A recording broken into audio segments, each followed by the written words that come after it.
A noite de Halloween é um momento de fantasia, diversão e mistério. Ruas e bares se enchem de pessoas fantasiadas, música alta e celebrações que duram até o amanhecer. Mas, para um homem na pacata cidade de Grand Forks, Dakota do Norte, o Halloween de 2007 se transformaria em algo muito diferente de uma simples festa.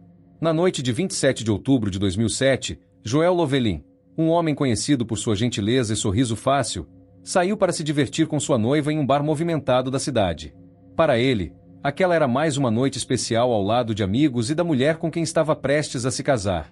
A música tocava, as bebidas circulavam e, entre os frequentadores, dezenas de figuras fantasiadas riam e se misturavam, tornando impossível saber quem realmente estava por trás de cada máscara. Mas, no meio de toda a euforia, algo estranho aconteceu. No meio da festa, Joel recebeu um telefonema e saiu do bar. Ele voltou logo depois, mencionou algo para sua noiva e, sem hesitar, deu-lhe um beijo antes de sair novamente. E aquela seria a última vez que ela o veria com saúde. Joel Lovelin nasceu em 8 de outubro de 1969, na cidade de Bismarck, Dakota do Norte. Ele foi adotado ainda bebê por Marvin e Judy Lovelin, um casal amoroso que mais tarde também adotaria sua irmã, Erica. Desde pequeno, Joel cresceu em um ambiente familiar estável e repleto de amor, onde sua mãe cuidava do lar e seu pai trabalhava no setor industrial. A infância e a adolescência de Joel foram marcadas por uma forte conexão com sua família e uma educação baseada em valores religiosos. Ele e sua irmã foram criados na tradição luterana, frequentando a igreja regularmente e aprendendo desde cedo a importância da empatia e do respeito ao próximo. Na escola, Joel rapidamente se destacou não apenas por sua grande estatura física, mas também por sua inteligência e habilidades acadêmicas. Ele tinha uma afinidade especial com números e tecnologia, o que o levou a se formar em matemática e ciência da computação pela Universidade da Dakota do Norte. Após concluir seus estudos, ele permaneceu no estado, trabalhando na área de hospitais locais, onde era conhecido por sua dedicação e paciência no trabalho. Nos anos 90, Joel se casou e teve uma filha, Alexa, que logo se tornou o grande amor da sua vida. Desde pequena, Alexa e Joel eram inseparáveis. Ele fazia questão de estar presente em cada momento especial da infância dela, garantindo que ela nunca se sentisse sozinha ou desamparada. Mesmo após o divórcio, Joel manteve uma relação harmoniosa e respeitosa com a ex-esposa, garantindo que a separação nunca afetasse o bem-estar de Alexa. Os fins de semana eram dedicados a ela, e os dois tinham várias tradições juntos, como assistir ao desenho Bob Esponja, o favorito da menina. Ele também nunca se esquecia das datas importantes, sempre comprando flores não apenas para sua mãe, mas também para a mãe de Alexa no Dia das Mães, um gesto que demonstrava sua consideração e carinho. Em novembro de 2006, Joel conheceu Heather Illing, uma professora do ensino fundamental que havia se mudado do Texas para Dakota do Norte. Desde o primeiro encontro, os dois sentiram uma conexão intensa, e o relacionamento evoluiu rapidamente. Apenas alguns meses depois, em setembro de 2007, Joel pediu Heather em casamento. Eles marcaram a cerimônia para 8 de agosto de 2008, uma data simbólica que representava um novo começo para os dois. Heather não apenas o amava profundamente, mas também tinha um ótimo relacionamento com Alexa e também com a ex-esposa de Joel, algo que ele valorizava muito. Para celebrar o noivado e a nova fase de suas vidas, Heather decidiu se mudar para Dakota do Norte, deixando sua antiga vida para trás e apostando completamente no futuro ao lado de Joel. Eles estavam felizes, ansiosos pelo casamento e planejavam uma vida longa juntos. Fora do trabalho, Joel tinha uma vida social ativa e era muito querido por seus amigos. Ele gostava de atividades ao ar livre, especialmente pesca e golfe, e passava horas relaxando e conversando com os amigos sobre esportes e tecnologia. No entanto, sua grande paixão sempre foi o hóquei no gelo. Ele era um fã fervoroso do time da Universidade da Dakota do Norte, acompanhava todos os jogos e, sempre que podia, assistia às partidas no estádio. Seu amor pelo time era tão grande que ele usava frequentemente uma camisa verde do time, que acabou se tornando sua marca registrada. Joel estava em um dos melhores momentos de sua vida. Profissionalmente bem-sucedido, cercado de amigos, um pai presente e um noivo apaixonado, ele tinha tudo o que poderia desejar. Mas tudo isso terminaria de forma brutal em uma noite que deveria ter sido apenas mais uma celebração de Halloween. A noite de 27 de outubro de 2007 era fria, típica do outono na Dakota do Norte. As ruas de Grand Forks estavam movimentadas, iluminadas pelas luzes dos bares e pelos reflexos dos néons das fantasias das centenas de pessoas que comemoravam o Halloween antecipado. Embora a data oficial fosse apenas no dia 31 de outubro, as festividades já haviam tomado conta da cidade, especialmente nos bares mais populares, que organizavam festas temáticas para atrair o público. Entre os casais que saíram para comemorar naquela noite estavam Joel Lovelin e sua noiva, Heather Illing. Depois de semanas planejando mudança dela para Dakota do Norte e os detalhes do casamento marcado para o ano seguinte, eles decidiram que aquela seria uma noite para relaxar e se divertir. O local escolhido foi o bar Broken Drum, um dos mais populares da cidade. Pequeno e aconchegante, o bar já estava lotado quando eles chegaram. Grupos de amigos riam e bebiam, enquanto outros jogavam nos cassinos dentro do estabelecimento. Naquela noite, a multidão era ainda maior por causa dos paribuses, ônibus escolares reformados que percorriam os bares da cidade transportando grupos de pessoas fantasiadas. Esses ônibus eram comuns na época do Halloween, pois permitiam que os frequentadores bebessem sem precisar dirigir, além de garantir uma atmosfera mais animada com música e iluminação especial. Joel e Heather chegaram animados e logo se integraram ao ambiente. Ele vestia seu já conhecido suéter verde de hóquei, representando seu time favorito da Universidade da Dakota do Norte. Heather, por sua vez, escolheu uma fantasia de mecânica, simples e confortável para uma noite de diversão. A movimentação dentro do bar era intensa. Pessoas entravam e saíam a todo momento, algumas se dirigindo à pista de dança improvisada, enquanto outras se acomodavam nos balcões pedindo mais bebidas. A música alta, misturada às conversas e risadas, criava um ambiente caótico, mas empolgante. Enquanto Heather conversava com os amigos, Joel parecia estar aproveitando a noite ao máximo. Ele nunca foi alguém que bebia exageradamente, mas gostava do ambiente e da energia das pessoas ao redor. Em determinado momento, um ônibus amarelo cheio de jovens fantasiados chegou ao local, trazendo mais 40-50 pessoas. Entre eles, um palhaço, um cowboy, um caçador, um leão e um gangster, todos desconhecidos para Joel e Heather. O bar ficou ainda mais lotado, tornando difícil até mesmo se movimentar pelo espaço apertado. Às 23h33, no meio de toda a agitação, o celular de Joel tocou. A música estava alta, o som das conversas se misturava ao burburinho de copos e garrafas sendo servidos no balcão. Ele então se inclinou para Heather e disse que sairia rapidamente para atender a ligação, pois ali dentro era impossível ouvir qualquer coisa. Heather continuou conversando com os amigos enquanto Joel se dirigia à saída. Algumas pessoas entravam e saíam do bar ao mesmo tempo que ele, e os seguranças estavam ocupados verificando as identidades dos novos frequentadores. Poucos minutos depois, Joel voltou. Ele parecia tranquilo, mas carregava uma expressão séria. Ele se aproximou de Heather e, em meio ao barulho e à multidão, disse algumas palavras que ela nunca esqueceria. Tem um cara lá fora que ficou sozinho. Parece que ele perdeu o ônibus. Vou ajudá-lo. Heather não teve tempo de questionar. Antes que ela pudesse dizer qualquer coisa, Joel lhe deu um beijo na bochecha e saiu novamente pela porta do bar. Aquele foi o último momento em que Heather viu Joel com vida. Já passava das 23h50 quando Keith Schwartz, um homem de 51 anos que estava aproveitando a noite no bar Broken Drum, decidiu que era hora de ir para casa. Ele e o irmão haviam bebido algumas cervejas e se divertido, mas, diferente da maioria dos presentes, não tinham intenção de estender a noite até de madrugada. Ao sair pela porta dos fundos do bar, Keith se dirigiu ao estacionamento, onde seu carro estava estacionado. O local era mal iluminado, com poucos postes espalhados, e a única fonte de luz vinha da fachada do bar e dos faróis de alguns veículos que chegavam e saíam. Ele caminhava tranquilamente quando, entre dois carros, percebeu algo no chão. No primeiro momento, ele pensou que fosse apenas alguém embriagado que havia caído ou, quem sabe, alguma brincadeira de Halloween. Com tantas fantasias, não seria incomum que alguém estivesse se fingindo de morto para assustar os outros. Mas, à medida que se aproximava, Keith percebeu que não era uma encenação. Havia sangue no chão. Muito sangue. E o homem caído ali não se movia. Seu rosto estava coberto de ferimentos graves, quase irreconhecível, e uma poça de sangue se espalhava ao redor de sua cabeça. Keith sentiu o coração disparar e levou alguns segundos para processar o que estava vendo.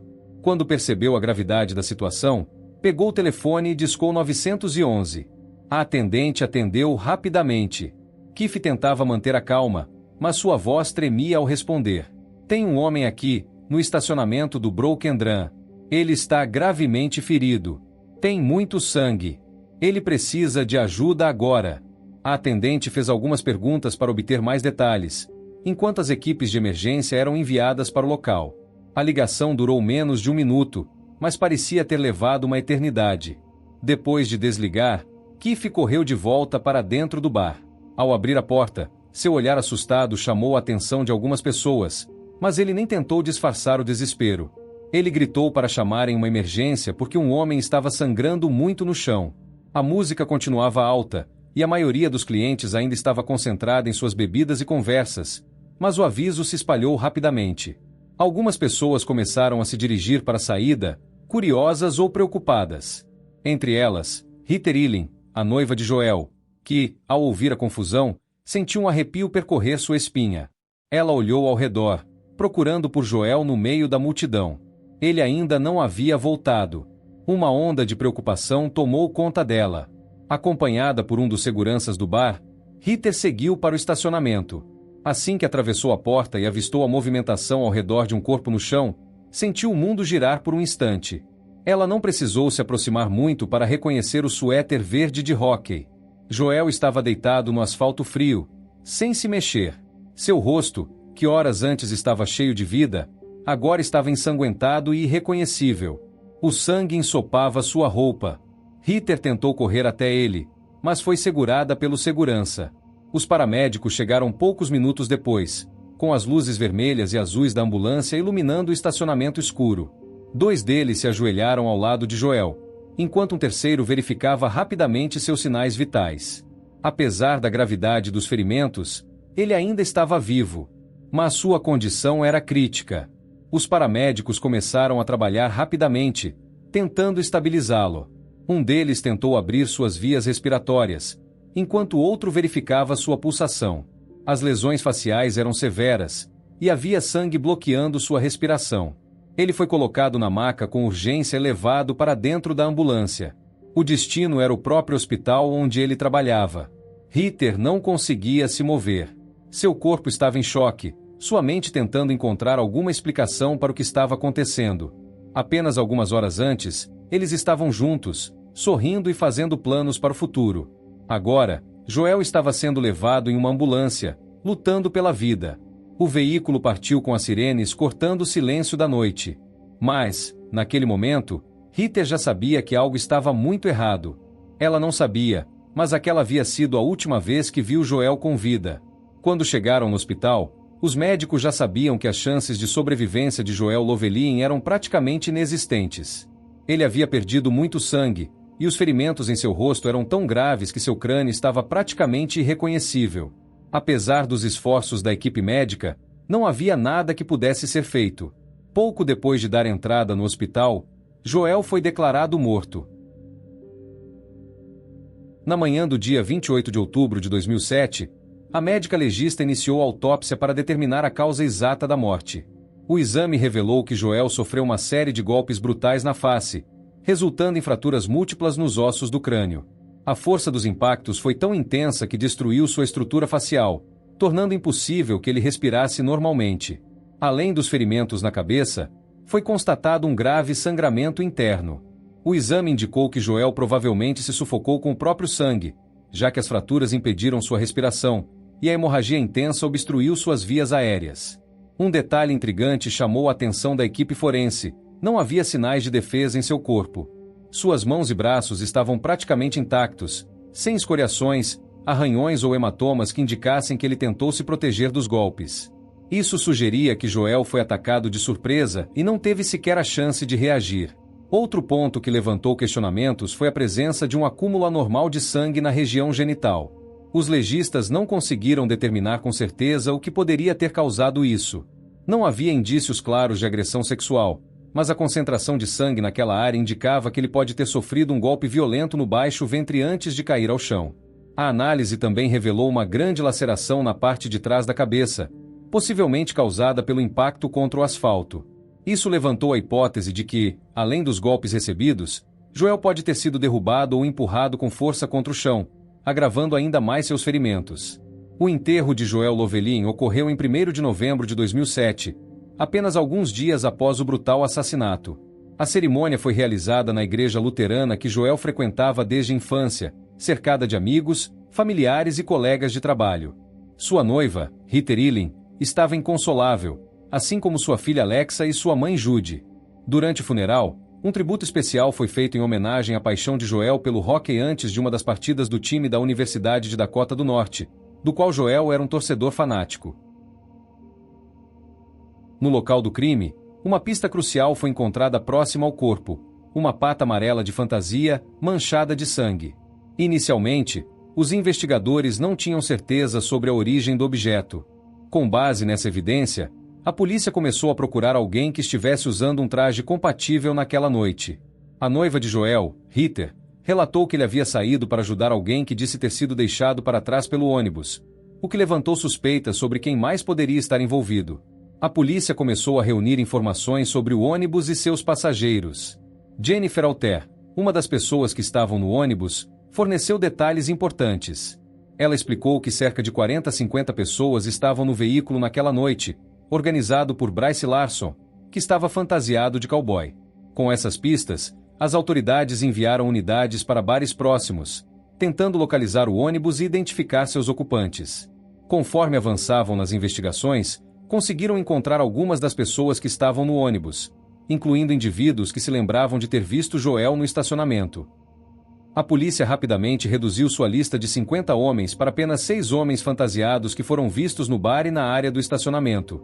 Eles tinham conexões entre si, mas poucos pareciam se lembrar exatamente do que aconteceu naquela noite, e aqueles que se lembravam contavam histórias cheias de contradições. Travis Stay, um estudante de enfermagem de 23 anos, era o principal suspeito. Naquela noite, sua fantasia era improvisada. Um moletom amarelo com uma juba de leão costurada na gola e luvas que imitavam patas de leão.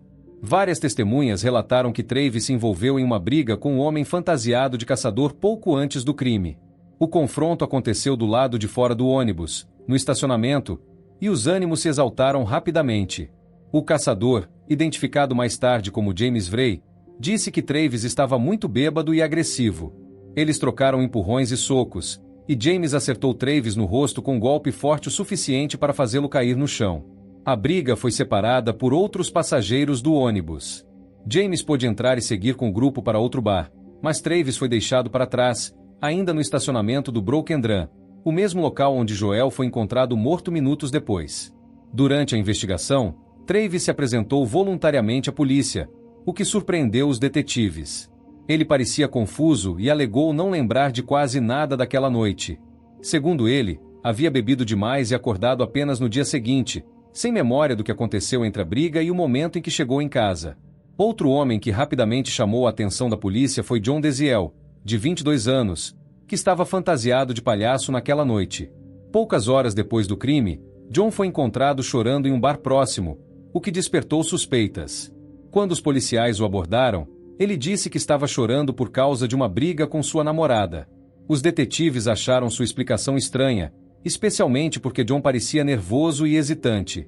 Quando questionado sobre a briga, ele respondeu com algo completamente inesperado. Ano passado, eu briguei com meu irmão e bati a cabeça no chão. Fiquei desacordado. Os policiais estranharam essa declaração. Ninguém havia perguntado sobre lutas anteriores, mas ele parecia querer justificar algum tipo de comportamento. Além disso, câmeras de segurança mostraram que John saiu do bar poucos minutos depois de Joel, o que significava que ele poderia ter estado no estacionamento no momento do crime. A polícia o levou para a delegacia para interrogatório, mas, sem provas diretas, ele foi liberado. Ainda assim, seu comportamento levantou suspeitas. Bryce Larson, 23 anos, estava fantasiado de cowboy e foi um dos passageiros do ônibus amarelo.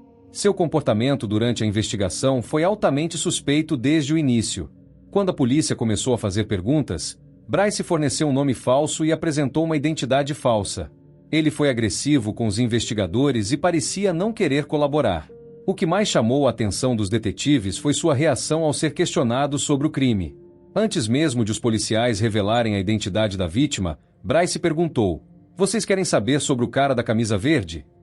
A polícia ficou surpresa. Até aquele momento, eles não haviam mencionado nenhuma descrição da vítima. Como Bryce sabia que Joel estava vestindo um suéter verde de hóquei? Quando pressionado, ele disse que viu Joel com o rosto coberto de sangue no estacionamento. Mas sua versão dos acontecimentos mudou várias vezes. Primeiro, afirmou que só viu o corpo depois que outras pessoas o encontraram. Depois, disse que notou o sangue antes mesmo do alvoroço começar. Por fim, admitiu que esteve perto do estacionamento no momento do crime, mas que não se lembrava exatamente do que aconteceu. A polícia sabia que Bryce estava mentindo sobre alguma coisa. Mas o quê? A polícia agora tinha 3 suspeitos principais com motivos para mentir e conexões diretas com o local do crime. Travis Stay, o leão, que estava bêbado, envolvido em uma briga antes do crime e tinha o sangue de Joel em sua roupa. John Desiel, o palhaço, que teve um comportamento estranho e foi visto saindo do bar logo após Joel. E Bryce Larson, o cowboy, que deu nome falso à polícia, foi agressivo no interrogatório e sabia detalhes sobre a vítima antes mesmo de serem revelados. Com 3 principais suspeitos na mira, a investigação começou a se concentrar cada vez mais em Travis Stay, o homem fantasiado de leão. Seu envolvimento no crime passou a ser visto com outros olhos quando evidências começaram a apontar uma conexão mais direta com a morte de Joel Lovelin. Ao longo das semanas após o crime, os detetives reuniram informações que tornaram Travis o principal suspeito, superando os outros 2 homens, Bryce Larson, o cowboy, e John Desiel, o palhaço, cujas histórias, embora inconsistentes, não forneciam as mesmas provas físicas encontradas contra Travis. Um dos momentos críticos da investigação ocorreu quando a polícia descobriu o moletom amarelo que Travis Stay usava naquela noite. Quando Travis se apresentou à polícia, ele admitiu que havia jogado fora a peça de roupa após perceber que ela estava coberta de sangue. Ele alegou que, como estava muito bêbado e envolvido em uma briga com James Vrey, o caçador, não conseguia lembrar de como havia se machucado e como o sangue havia manchado sua roupa. Os detetives, no entanto, não podiam ignorar a confissão de Travis de que ele descartou o moletom no lixo, o que levantou suspeitas. Durante a investigação, os policiais conseguiram localizar a peça em uma lixeira perto de sua casa, junto com outras partes de sua fantasia de leão, incluindo as patas amarelas que ele usava como parte de sua fantasia. Esse detalhe foi de extrema importância, pois, na cena do crime, havia sido encontrada uma pata amarela manchada de sangue, perto do corpo de Joel. Após a análise forense, foi confirmado que o sangue na pata e no moletom pertencia a Joel. Além da pata amarela, a equipe forense encontrou manchas de sangue espalhadas por todo o moletom, principalmente no braço direito e na região do peito. As manchas variavam de pequenos respingos, que indicavam proximidade com o ferimento aberto, até manchas mais amplas e espalhadas, sugerindo contato direto com a vítima. Travis afirmou que o sangue poderia ter respingado nele enquanto Joel cuspia sangue, tentando ajudar o homem gravemente ferido, mas não havia evidências que sustentassem essa alegação. A análise forense detalhou que os respingos no moletom eram consistentes com golpes, sugerindo que Travis poderia ter estado próximo a Joel durante o ataque. No entanto, a defesa logo destacou que, como Travis estava severamente alcoolizado e apresentava sinais de uma briga com James Vrey, ele poderia ter sido atingido por Joel sem intenção. Essa incerteza sobre como o sangue chegou até o moletom manteve a investigação em terreno nebuloso. Outro ponto fundamental na investigação foi o depoimento do taxista que levou Travis para casa na noite do crime. O taxista relatou que Travis estava coberto de sangue, visivelmente machucado e em um estado de confusão extrema. O motorista recordou que Travis mal conseguia responder às suas perguntas, caindo no sono várias vezes durante o trajeto. Ele também mencionou que a fantasia de leão estava incompleta, com uma das patas faltando, o que se encaixava com a pata encontrada perto do corpo de Joel. O taxista perguntou se Travis precisava de ajuda médica devido ao sangue em suas roupas e no rosto, mas Travis recusou, insistindo apenas em ser levado para casa. Esse relato foi importante para os detetives, pois reforçou a suspeita de que Travis esteve envolvido diretamente em algum tipo de conflito violento naquela noite. Outro fator crucial na investigação foi o depoimento de testemunhas que confirmaram que Travis Stay foi deixado sozinho com Joel no estacionamento do bar, minutos antes do ataque. Após a briga com James, o grupo que acompanhava Travis subiu no ônibus, deixando Travis no estacionamento. Várias testemunhas, incluindo Bryce Larson, relataram ter visto Joel conversando com Travis pouco antes do crime, levantando a possibilidade de que, no estado confuso e alcoolizado em que estava, Travis poderia ter atacado Joel por engano, confundindo com alguém da briga anterior. Além disso, outras testemunhas relataram que viram um homem fantasiado de leão, cambaleando e coberto de sangue, tentando provocar brigas com outras pessoas nos arredores do bar.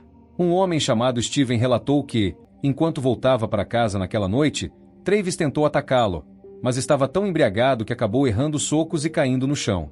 Isso indicava que Travis estava altamente alterado e possivelmente incapaz de distinguir entre amigos e inimigos, reforçando a tese de que ele poderia ter confundido Joel com outra pessoa, talvez alguém com quem brigou antes.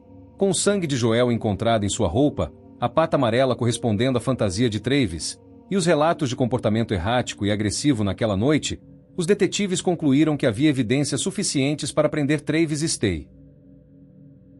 Em 10 de dezembro de 2007, quase 2 meses após o crime, Travis foi preso em sua casa em Grand Forks e formalmente acusado de assassinato de segundo grau. Embora a defesa de Travis tenha tentado garantir sua libertação enquanto aguardava julgamento, o juiz considerou a gravidade das acusações e decidiu fixar uma fiança alta, no valor de $500 mil, o que impossibilitou a família de Travis de pagar.